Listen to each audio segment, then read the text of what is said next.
Imaginez un peu le scénario. Une fièvre qui grimpe d'un coup, un mal de tête épouvantable, des vomissements. Parfois, une infection, ça peut basculer très très vite, en quelques heures à peine. Et là, dans ces moments critiques, où chaque minute compte, on se demande comment les médecins font pour décider, pour agir, souvent même avant de savoir exactement ce qui se passe. Bienvenue dans cette exploration. Aujourd'hui, on va plonger au cœur de l'antibiothérapie d'urgence. On s'appuie pour ça sur un chapitre très détaillé, le chapitre 42 d'un ouvrage médical spécialisé. Oui, un chapitre qui décortique justement les stratégies face à ces infections aiguës vraiment sévères. Notre but, ici, c'est pas de faire de nous des médecins, bien sûr, mais plutôt de saisir la logique derrière ces décisions. Pourquoi on donne des antibiotiques comme ça, un peu... De manière probabiliste, on dit. Voilà, probabiliste, avant d'avoir l'identité du microbe. Comment on trouve le juste milieu entre agir super vite pour sauver une vie et puis utiliser ces médicaments puissants à bon escient, pour qu'ils restent efficaces. C'est tout l'enjeu, effectivement. Un équilibre délicat. C'est passionnant comme sujet. Alors, on décortique ça ensemble. Pour que ce soit bien concret, on peut prendre l'exemple de Monsieur H, 62 ans, dont parle notre source. Il débarque aux urgences, vraiment pas bien, grosse migraine, vomissement, fièvre et la nuque toute raide. Forcément, on suspecte un truc grave. Oui, là, le diagnostic qui vient tout de suite à l'esprit, c'est un sepsis, une infection généralisée avec des organes qui commencent à flancher, probablement sur une méningite bactérienne, vu les symptômes. Et son état est jugé grave, avec un score spécifique, le QSOFA, c'est ça? Exactement. Ce score confirme qu'il y a une dysfonction d'organes liée à l'infection. Et c'est là vraiment que l'urgence absolue s'impose. Dans des cas comme Monsieur H, suspicion de sepsis, de méningite, chaque heure qui passe sans traitement antibiotique efficace, ça augmente de façon dramatique le risque de décès ou de séquelles lourdes. Pour la méningite, ce sont surtout des séquelles neurologiques. Donc il faut agir et vite. Et c'est ça le principe de l'antibiothérapie probabiliste? C'est exactement ça. On n'a pas le temps d'attendre les résultats du labo. Ça prend 24 heures, 48 heures, parfois plus. Donc on doit choisir un antibiotique ou une association en se basant sur les bactéries qu'on pense être les plus probables dans cette situation précise, avant d'avoir la preuve. C'est un pari alors? On pourrait dire ça, mais c'est un pari éclairé, raisonné, pas un coup de poker, basé sur des indices très concrets. D'accord. Mais si on traite avant de savoir, comment on fait pour quand même identifier le microbe après coup, pour ajuster si besoin? Ah, ça c'est fondamental. C'est une excellente question. La règle d'or absolue, c'est de faire tous les prélèvements avant la toute première dose d'antibio. D'accord. Pour Monsieur H, ça veut dire ponction lombaire pour analyser le liquide céphalorachidien, celui qui entoure le cerveau et la moelle, et aussi des hémocultures, des prises de sang pour chercher la bactérie dans la circulation. Et ces échantillons, ils sont cruciaux? Oui, parce qu'ils n'ont pas encore été touchés par les antibiotiques. C'est notre meilleure chance d'isoler le germe responsable et ensuite de tester sa sensibilité aux différents antibiotiques. C'est ce qu'on appelle l'antibiogramme. Compris. Donc on traite probable, mais on garde les preuves pour vérifier. Sur quoi on se base pour faire ce pari alors? Ce fameux pari microbiologique? Principalement sur deux choses. D'abord, la porte d'entrée de l'infection. L'organe ou le système qui semble touché au départ. Chez Monsieur H, mal de tête, nuque raide. Ça pointe clairement vers le système nerveux central, la méningite. Logique. Et le deuxième indice? C'est le contexte d'acquisition de l'infection. Où est-ce que le patient a attrapé ça? Est-ce que c'est une infection dite communautaire, chopée en ville, dans la vie de tous les jours? Ou à l'hôpital? Voilà. Ou est-ce une infection associée aux soins ou nosocomiale, c'est-à-dire qui survient plus de 48 heures après l'admission à l'hôpital ou en lien avec des soins récents? La distinction est capitale. Pourquoi? À cause des bactéries résistantes? Exactement. C'est le nœud du problème. À l'hôpital, les antibiotiques sont beaucoup plus utilisés. Ça crée ce qu'on appelle une pression de sélection. En gros, on tue les bactéries sensibles et on laisse la place libre à celles qui ont développé des résistances. Du coup, le microbiote d'un patient hospitalisé, surtout s'il a déjà reçu des antibiotiques, peut être colonisé par ces germes plus coriaces. Donc pour une infection nosocomiale suspectée, le traitement probabiliste devrait être d'emblée plus costaud, avec un spectre plus large pour essayer de couvrir ces résistances potentielles. D'accord, c'est très clair. Et après, quand les résultats du labo tombent enfin, on a le nom du coupable, on sait à quoi il est sensible, on continue le traitement de cheval du début? Ah non, surtout pas. C'est là qu'intervient un principe absolument clé, la désescalade thérapeutique. C'est fondamental. La désescalade. Dès qu'on a l'info précise, le germe, son antibiogramme, on doit réévaluer le traitement. Et si c'est possible, on passe à un antibiotique plus ciblé, celui qui a le spectre le plus étroit possible, mais qui reste efficace contre ce germe identifié. Et pourquoi c'est si important de faire ça, de désescalader? Pour plein de raisons cruciales. D'abord, ça limite la pression de sélection sur les autres bactéries du corps du patient, et donc ça aide à freiner l'émergence de nouvelles résistances. C'est un enjeu de santé publique majeur pour préserver nos antibiotiques. Je vois. Ensuite, souvent les antibiotiques à spectre étroit ont moins d'effets secondaires. Et ils sont parfois moins chers aussi. Et puis, il y a la durée du traitement. C'est un autre aspect du bon usage. On doit viser la durée la plus courte possible, juste ce qu'il faut pour guérir. Traiter trop longtemps, ça ne sert à rien, ça augmente les risques d'effets secondaires et de résistance. Ok, donc le schéma c'est frapper vite et fort si besoin au début, mais ensuite affiner, cibler au plus juste dès qu'on peut, et pour la durée minimale efficace. C'est ça? Alors, quels sont les outils principaux? Les antibiotiques stars de l'urgence. La source en met plusieurs en avant. La famille reine la plus utilisée en urgence, c'est sans conteste celle des bêta-lactamines. C'est une très grande famille. Qui comprend les pénicillines? Oui, pénicilline, céphalosporine, carbapénème, c'est vaste. Et dans cette famille, il y a des incontournables pour l'urgence, notamment les céphalosporines de 3e génération injectables, les fameuses C3G, comme le céphotaxime, celui qu'a reçu Monsieur H, ou la cétriaxone. Ce sont vraiment des piliers. Pourquoi elles sont si utilisées? Parce qu'elles ont un spectre assez large, qui couvre bien les bactéries souvent responsables des infections communautaires graves, méningite, pneumonie. Elles sont aussi relativement bien tolérées et faciles à administrer. La céphtriaxone, on peut même la faire en intramusculaire, c'est pratique en dehors de l'hôpital. Et pour les infections plus compliquées, celles de l'hôpital, avec les résistances? Là, on monte d'un cran dans le spectre. On a les carbapénèmes, comme l'imipénème ou le méropénème. Eux, ils sont très puissants avec un spectre très large. Ils sont actifs sur beaucoup de bactéries qui résistent aux autres bêta-lactamines, y compris celles qui produisent des enzymes de résistance redoutées, les BLSE. Donc on les garde pour les cas graves? Exactement. Ce sont des armes précieuses, stratégiques. On les réserve aux infections vraiment sévères, souvent nosocomiales, quand on suspecte fortement ces germes multirésistants. Il faut absolument préserver leur efficacité le plus longtemps possible. Une question pratique. Les allergies aux pénicillines, c'est courant, non? Et les pénicillines font partie de cette grande famille. Comment on gère ça en urgence? C'est un point très important et parfois un casse-tête. Une vraie allergie grave, immédiate, type choc anaphylactique, à une pénicilline, ça contre-indique en général toute la famille des bêta-lactomes. C'est clair. Mais beaucoup de gens se déclarent allergiques sur la base d'une simple rougeur, une éruption cutanée, survenue il y a des années, parfois même pas directement liée à l'antibio. La source rappelle bien qu'en cas de réaction ancienne, mineure et retardée, le risque de faire une réaction grave avec une autre bêta-lactame, comme une céphalosporine, est en fait assez faible. Le chiffre de 15% de risque croisé est mentionné même s'il est débattu. donc il faut bien interroger le patient? Absolument. Un interrogatoire précis est crucial pour évaluer le risque réel. Il ne faut pas priver un patient d'un traitement potentiellement vital par excès de prudence basé sur une allergie mal définie. C'est une balance bénéfice-risque à évaluer. Très clair. Une autre famille importante citée dans la source? Oui, les aminosides, gentamicine, amikacine. Leur force, c'est leur rapidité d'action. Ils sont bactéricides très vite, ils tuent les bactéries rapidement. Et leur efficacité dépend du pic de concentration qu'on atteint dans le sang. Il faut un pic très élevé. On les utilise seuls? Souvent en association, justement, au tout début d'un choc septique, par exemple, on les associe souvent à une bêta-lactame. L'idée, c'est de taper très fort d'emblée, de réduire massivement et vite la quantité de bactéries.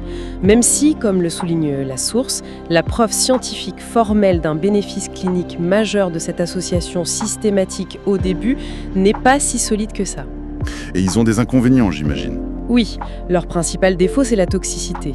Ils peuvent être toxiques pour les reins et pour l'oreille interne.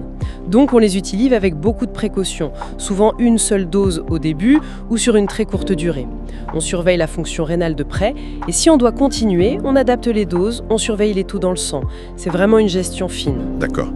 Et plus rapidement, les autres classes, fluoroquinolone, vancomycine. Alors, les fluoroquinolones, type ciprofloxacine, lévofloxacine, elles pénètrent bien dans certains tissus, poumons, os, c'est leur avantage.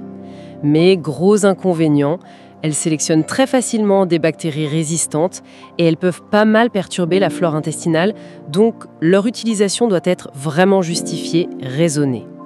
La lévofloxacine, par exemple, est utile dans certaines pneumonies graves pour couvrir la Legionella.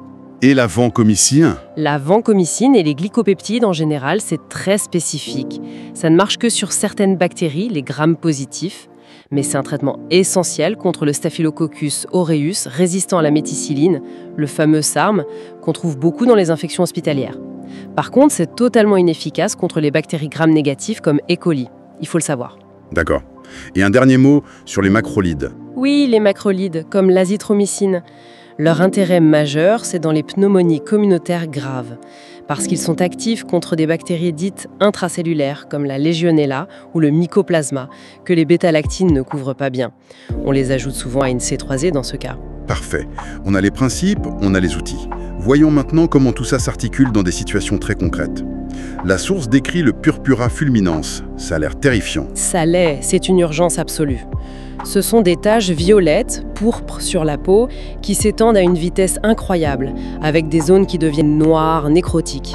C'est le signe d'une infection du sang hyper grave, quasi toujours due au méningocoque, parfois au pneumocoque, avec un état de choc. Et là, on n'attend rien. Absolument rien. C'est la seule situation où l'antibiothérapie, une C3G injectable, doit être faite immédiatement, même avant d'arriver à l'hôpital si c'est possible. On ne fait aucun prélèvement avant.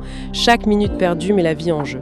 Transfert direct en réanimation ensuite. Ok, revenons à un cas comme Monsieur HS, le syndrome méningé aigu avec fièvre. C'est aussi une urgence, mais peut-être un tout petit peu moins foudroyant. Oui, mais ça reste une très très grande urgence médicale. L'objectif idéal, c'est de démarrer les antibiotiques dans l'heure qui suit l'arrivée à l'hôpital, au grand maximum dans les 3 heures. Et on suspecte quoi principalement? Surtout le pneumocoque et le méningocoque. Chez certains patients plus âgés ou avec un système immunitaire affaibli, il faut aussi penser à une bactérie particulière, l'Listeria monocytogène. Donc le traitement initial? Le traitement de base, c'est une C3G, céfotaxime ou ceftriaxone, mais à des doses très élevées spécifiques pour la méningite. Et si on suspecte Listeria, on ajoute de l'amoxicilline, elle aussi à forte dose. Et la ponction lombaire dans tout ça? Avant, après? Idéalement avant la première dose d'antibio, comme on disait. Mais si pour une raison ou une autre, elle risque d'être retardée plus de 90 minutes, ou si elle est contre-indiquée, par exemple s'il y a des troubles de coagulation, alors on traite d'abord, on n'attend pas. La priorité, c'est l'antibiotique rapide. Compris. Et pour le sepsis, l'état de choc septique en général, quand la source n'est pas forcément une méningite, comment on choisit le traitement probabiliste? Là, ça dépend vraiment de la porte d'entrée qu'on suspecte le plus. Prenons quelques exemples. Si on pense à une pneumonie communautaire grave. Attrapé en ville, donc. Oui, il faut couvrir le pneumocoque, c'est le plus fréquent, mais aussi penser aux germes dits atypiques, comme la Legionella.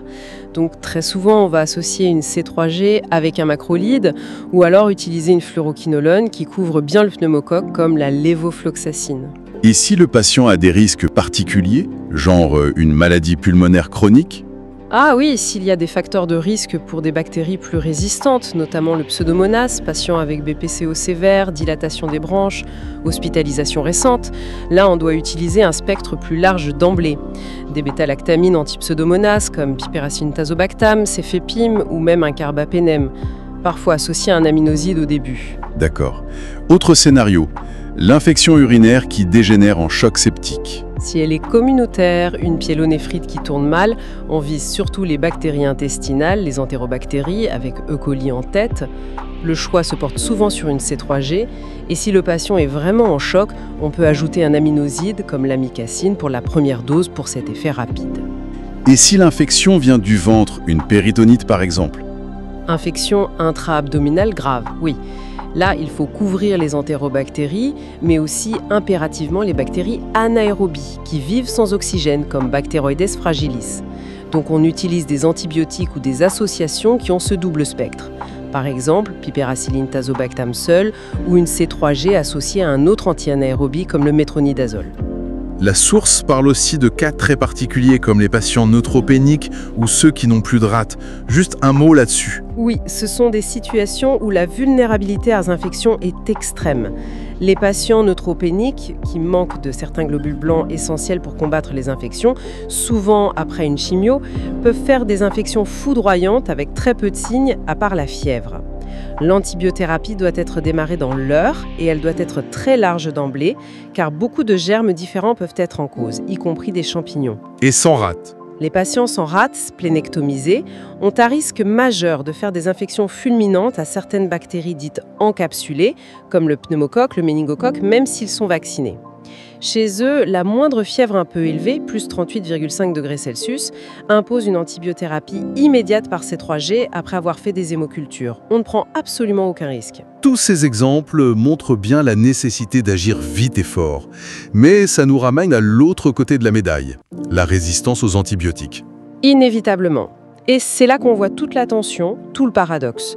On a absolument besoin de ces antibiotiques, souvent à large spectre, pour sauver des vies en urgence. C'est indiscutable. Mais en même temps, chaque utilisation, surtout si elle est massive ou prolongée, contribue à cette fameuse pression de sélection qui fait le lit des bactéries résistantes. C'est un vrai problème de santé publique. Oui, la source rappelle d'ailleurs des chiffres qui font froid dans le dos, pour la France et pour le monde. Des centaines de milliers d'infections dues à des bactéries résistantes chaque année, des dizaines de milliers de décès directement liés. C'est une menace sournoise, mais extrêmement sérieuse. D'où l'importance, on y revient, du bon usage. Exactement. Le bon usage, c'est la clé pour essayer de préserver l'efficacité de ces molécules. Ça repose sur plusieurs choses. Ne prescrire que quand c'est vraiment une infection bactérienne, pas pour un simple rhume ou une grippe. Choisir l'antibiotique le plus adapté, avec le spectre le plus étroit possible. Penser systématiquement à la désescalade dès qu'on a l'antibiogramme et respecter les durées de traitement recommandées, qui sont de plus en plus courtes pour beaucoup d'infections, car on sait maintenant que c'est souvent aussi efficace et moins risqué. C'est vraiment un effort collectif indispensable. Pour résumer un peu tout ça, on voit que l'antibiothérapie d'urgence, c'est vraiment un pilier essentiel pour combattre les infections graves. C'est une course contre la montre, basée sur une évaluation rapide, sur ce fameux pari microbiologique qui s'appuie sur la clinique, le contexte. Oui, un pari qui utilise au départ des antibiotiques à large spectre pour être sûr de couvrir les suspects les plus probables. Mais, et c'est le point crucial, ce besoin vital d'agir vite doit absolument être équilibré par une gestion hyper rigoureuse ensuite. Faire les prélèvements avant, désescalader dès qu'on peut vers un traitement plus ciblé et limiter la durée au strict nécessaire. C'est cet équilibre permanent, cette gymnastique intellectuelle qui permet à la fois de sauver des vies aujourd'hui et d'essayer de garantir qu'on aura encore des antibiotiques efficaces demain. Tout à fait. Et ça ouvre une réflexion pour l'avenir, non ? Oui, ça soulève une question importante. On entend beaucoup parler du développement de nouveaux tests diagnostiques beaucoup plus rapides, des tests qui pourraient peut-être demain identifier la bactérie et ses résistances en quelques heures, voire moins, directement au chevet du malade. Ah oui, ça changerait la donne. Ça pourrait transformer radicalement ce pari microbiologique initial, c'est sûr. On pourrait peut-être passer beaucoup plus vite à un traitement parfaitement ciblé. Mais est-ce que ça résoudrait tous les problèmes ? Je ne suis pas sûre. Pourquoi ? Même avec un diagnostic ultra rapide, la nécessité d'agir très très vite dans les toutes premières heures d'un choc septique, par exemple, elle persistera sans doute. Le temps que le test tourne, même rapide, peut être encore trop long dans certaines situations critiques. Et puis, même en connaissant le germe et sa sensibilité, il restera toujours la question d'optimiser les doses, le mode d'administration pour chaque patient spécifique. Donc, la technologie aidera mais ne remplacera pas tout. Je pense, oui. La technologie va certainement nous apporter des outils précieux. Mais le jugement clinique, l'évaluation globale du patient, la gravité de son état, la réflexion sur le bon usage, sur la balance bénéficier-risque, tout ça, ça restera probablement au cœur de la décision médicale et c'est tant mieux.